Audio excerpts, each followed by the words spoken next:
लेकिन बाबा तुलसी कहते हैं कि शीतल सुभग, शीतल है और सुंदर है, इसके पीछे भी राज है। 14 वर्षों तक वन में तो घूमे थे, लेकिन राम जी के चरणों के पीछे घूमे थे ना। और जब भगवान के पग चिन्हों पे चलेगा मेरे भाई, उसके तो चरण सुंदर होंगे। उसके पैरों में, राम जी के पैरों में कांटे लगे थे, सीता माँ के पैरों में कांटे लगे थे, लेकिन लक्ष्मण जी को कोई कांटे नहीं लगे। जो महापुरुषों के पीछे चलते हैं, जो राम जी के पीछे चलते हैं, उन्हें कांटे कैसे लग सकते हैं? सवाल ही नहीं उठता। इसलिए मेरे भाई बहन, सुंदर होने से कुछ नहीं होता है, हमारे कर्म भी सुंदर होने चाहिए, हमारा जीवन राम की तरह होना चाहिए। कहते हैं कि शेष सहस्त्र शीश जग कारण, जो शेष जी का अवतार है, जो अवतरे भूमि भय कारण, जो धरती का भार हरण करने के लिए अवतरित हुए हैं, ऐसे लक्ष्मण जी के चरणों में प्रणाम है। एक बार कहते हैं चित्रकूट में माता सीता और भगवान राम बैठे हुए थे, तो वहाँ मंदाकिनी नदी है, वही पास में बैठे थे और अपने पैर फैला के बैठे थे। राम जी भी बैठे थे, माता सीता भी बैठी थी, और लक्ष्मण जी कहीं लकड़ियां लेने गए थे वन में। बैठ जाए तो हमका देखा ही कहाँ है। और दोनों में बहस हो रही थी। राम जी कहते थे कि मेरे पैर सुंदर हैं, मेरे चरण सुंदर हैं। सीता माता कहती थी कि नहीं प्रभु, मेरे चरण सुंदर हैं। तब तक लक्ष्मण जी आ गए। सीता माँ ने कहा कि लक्ष्मण भैया, अब तो आप ही बता सकते हो कि हम दोनों में किसके चरण सुंदर हैं। लक्ष्मण जी ने सोचा कि अगर प्रभु की कहती हैं कि आपके चरण सुंदर हैं तो माता गुस्सा हो जाती है, और अगर माँ की कहते हैं तो प्रभु गुस्सा हो जाती है, क्या करो। तो लक्ष्मण जी ने ऐसा किया कि ना तो प्रभु गुस्सा हुए और ना तो माता गुस्सा हुई। लक्ष्मण जी ने कहा कि माँ, राम जी के चरणों से आपके चरण ज्यादा सुंदर हैं। सीता माँ तो प्रसन्न हुई कि हाँ प्रभु देखो मेरे चरण सुंदर हैं। लेकिन लक्ष्मण जी ने कहा कि माँ थोड़ा रुको, ये चरण इसलिए सुंदर हैं क्योंकि ये चरण सुंदर हैं इसलिए। पत्नी अगर यश प्राप्त करती है तो अपने पति की वजह से। राम जी के चरण सुंदर हैं, राम जी के चरित्र अच्छे हैं, इसलिए सीता जी के भी चरण सुंदर हैं। अगर हमारे प्रभु ही अच्छे ना हो तो फिर माता कहाँ से अच्छी हो सकती है? दोनों लोग खुश रहे। इसलिए मेरे भाई बहन, यहाँ से हमें शिक्षा मिलती है कि हमें जहाँ तक हो सके सत्मार्ग करो, और जहाँ तक हो सके भगवान राम के चरित्रों का ही अनुसरण करो। भगवान ने पूरी लीला करके दिखाई है।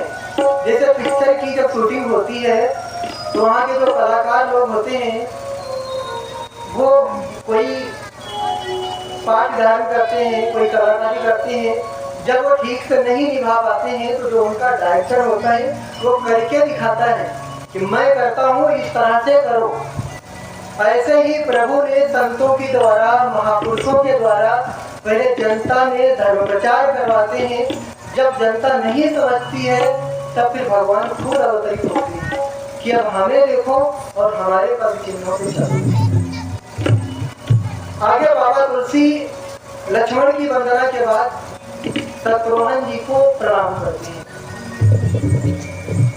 रिपुसूदन पद कमल नमामि, रिपुसूदन पद कमल नमामि, रिपुसूदन पद कमल हमारी। आसुर सुशील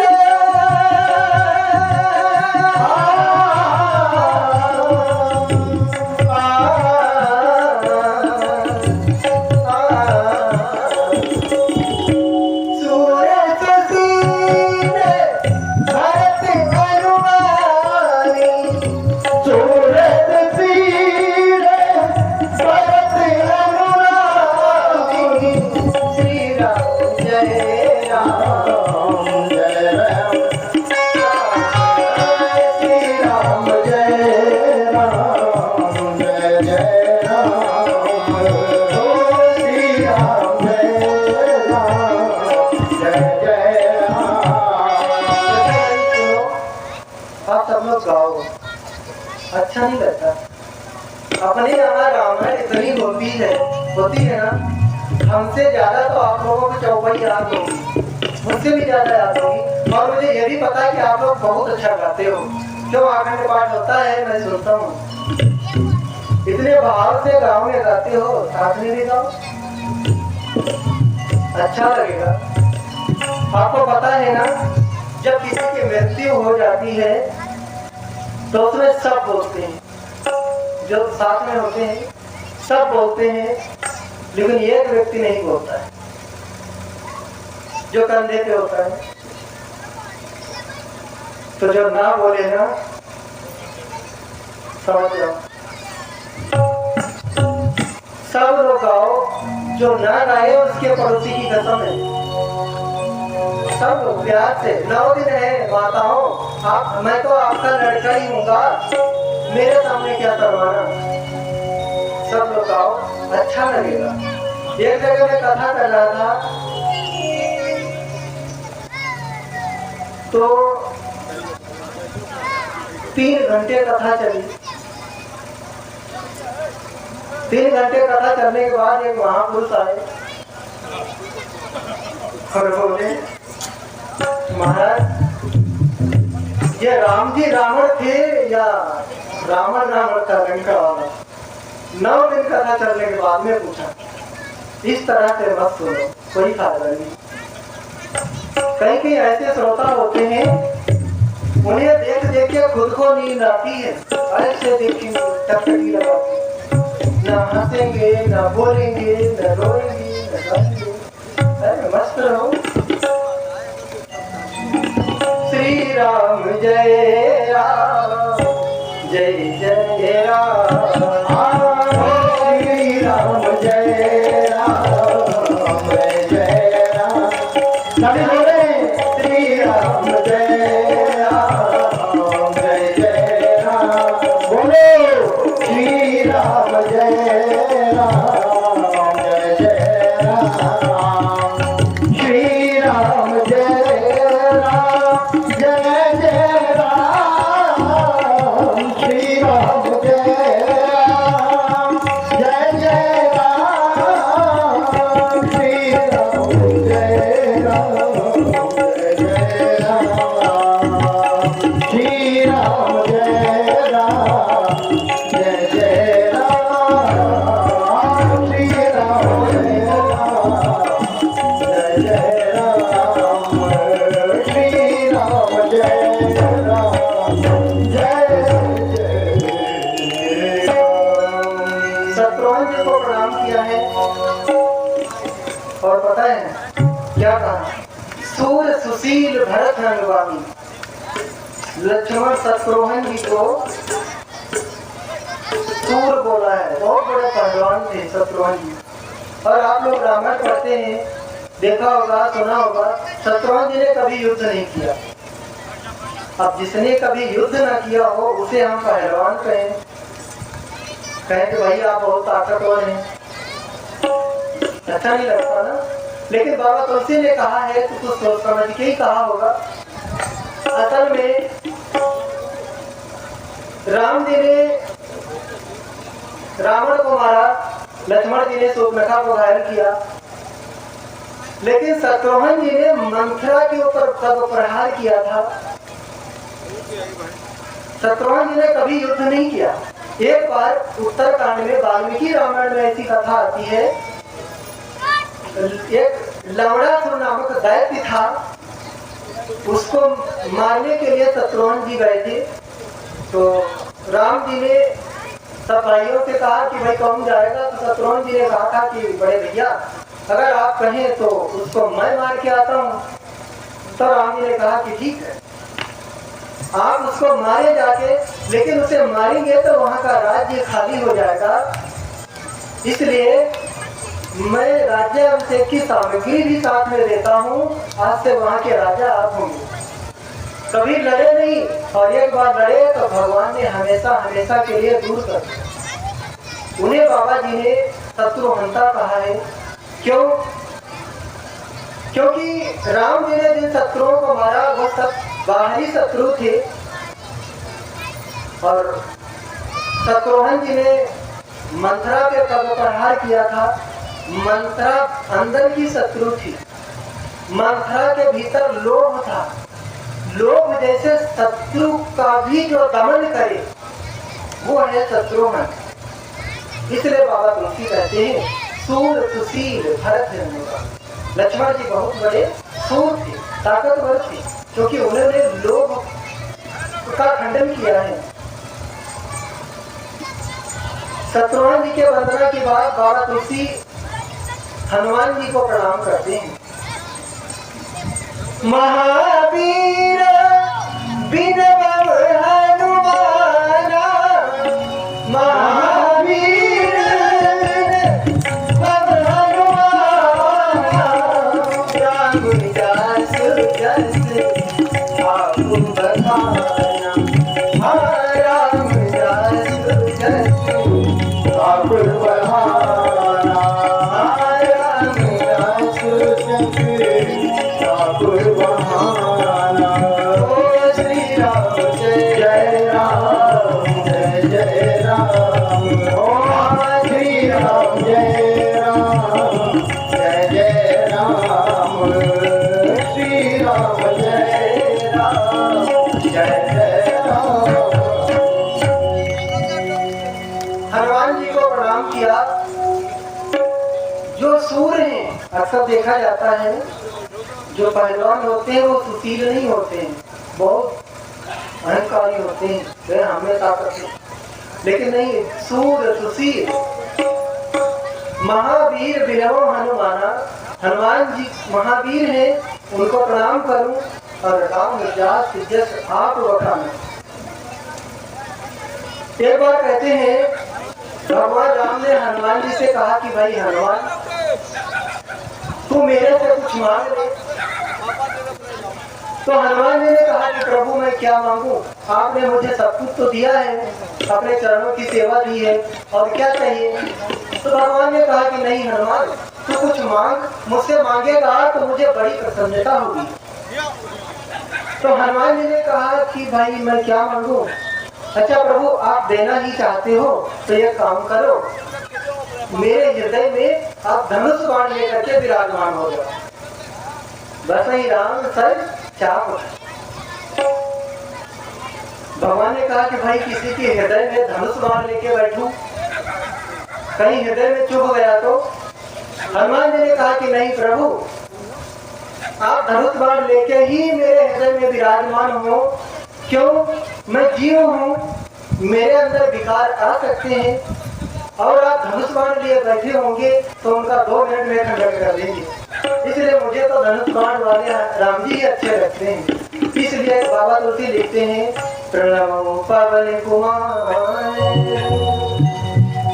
कल बल पावत ज्ञान घन, जास हृदय आगार, तो बसहि राम सर चापुर। ऐसे हनुमान जी को प्रणाम। एक बार कहते हैं अयोध्या की घटना है, हनुमान जी राम जी के दरबार में गेट पे बैठते थे और राम राम करते रहते थे। एक बार नारद जी घूमते घूमते पहुंचे, देखा, कहा कि हनुमान तो दिन रात यहाँ बैठा बैठा राम राम करता रहता है, अंदर कुछ तेरा सम्मान वगैरह भी है, तेरे कुछ चर्चाएं भी वहाँ चलती हैं कि बस फालतू में राम राम करता रहता है। हनुमान जी ने कहा कि भाई मैं सम्मान या मान का मुखा नहीं हूँ, मैं ये सब नहीं देखता हूँ, ये तो आपका काम है, आप ही देखो जाकर। तो नारद जी अंदर गए, भगवान से पूछा कि प्रभु आप वो भक्तों वाली जो डायरी रखते हो, जो लिस्ट रखते हो, उसे दिखाना जरा, मैं देखूं उसमें सबसे पहले किसका नाम है।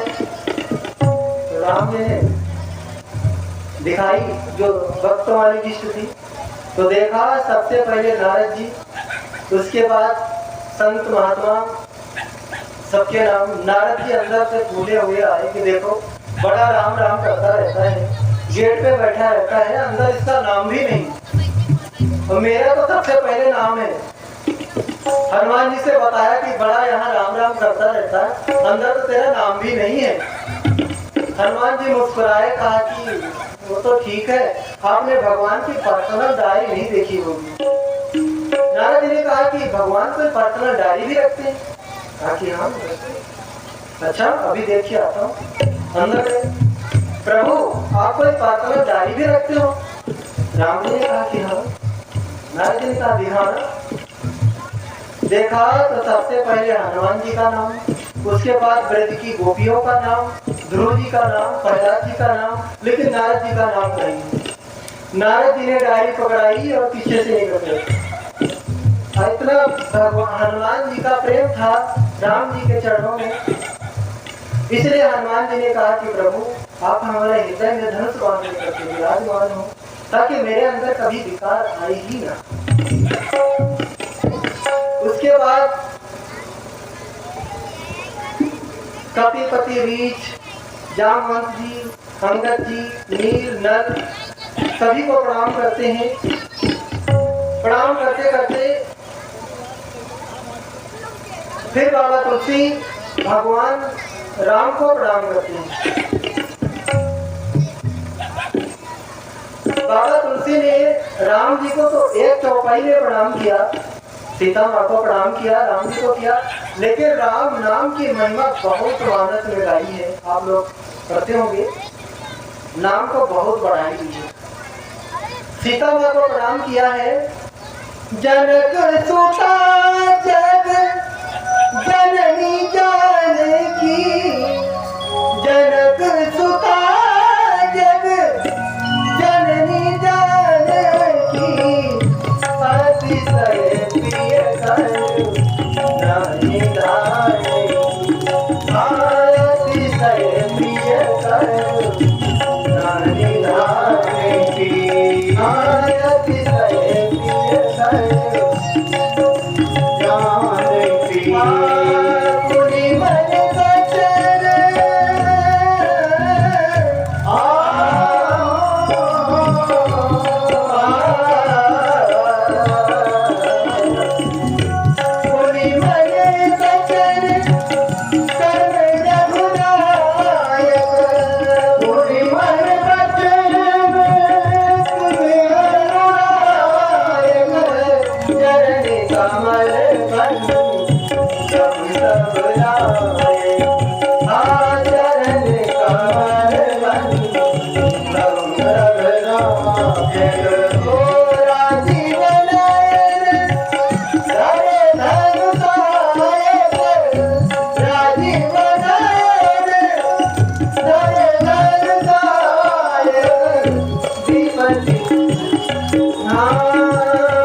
सीता माँ को प्रणाम करते हैं।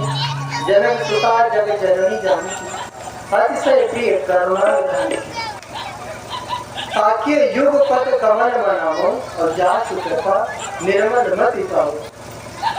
जिसकी कृपा से मेरी बुद्धि निर्मल होगी, ऐसी माँ जानकी के चरणों में प्रणाम। उसके बाद प्रभु को प्रणाम करते हैं और कहते हैं कि राजीव नयन धैर्य धन सहायक, यानी राजीव नयन प्रभु को कहते हैं राम जी को, वो अपने पास धनुष बाण रखते हैं, ऐसे राम जी को प्रणाम। अब कोई अपने पास में हथियार रखता हो, रिवॉल्वर वगैरह,